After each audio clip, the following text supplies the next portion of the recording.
এখানে কেমিক্যাল কারখানায় আগুন লেগে গেছে। মানে মর্মান্তিক একটা ঘটনা। মানে একের পর এক ফায়ার সার্ভিস যাচ্ছে রাস্তা দিয়ে। মানে 5 থেকে 6টা ফায়ার সার্ভিস গিয়েছে। ভোর 4টে থেকে নিয়ে এখন পর্যন্ত প্রায় 8খানা মানে ফায়ার সার্ভিস গিয়েছে। তাও এখনও মানে আগের থেকে এখন আগুনটা অনেকটাই কমেছে।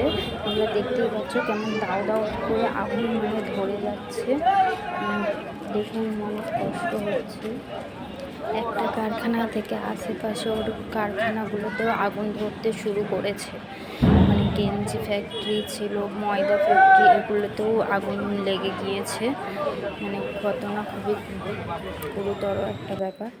এখানে ছাদ থেকে দেখো তোমরা, মানে ধোঁয়াটা শুধু দেখা যাচ্ছে। ভোরবেলা যখন মানে গেঞ্জি ফ্যাক্টরি, এই কেমিক্যাল ফ্যাক্টরিটায় যখন আগুন লাগে তখন দাম দাম করে আওয়াজ হচ্ছিল, মানে জানালার কাঁচ পর্যন্ত নড়ছিল। ফায়ার সার্ভিস যাওয়ার পরে আগুনটা এখন অনেকটাই কম হয়েছে। মানে সকাল 6টা থেকে 7টার মধ্যে 8খানা ফায়ার সার্ভিস গিয়েছে।